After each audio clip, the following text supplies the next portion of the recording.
program with the thought-provoking theme, Specialized Surveying Societies, Sensing Solutions.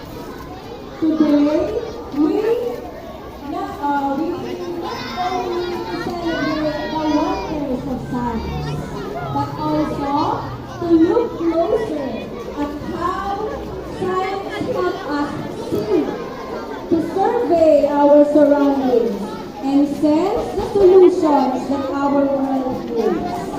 So science is more than just formulas and experiments, diba?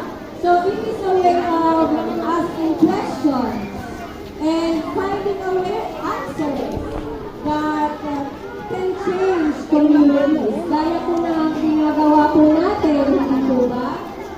We created something out of recycled materials.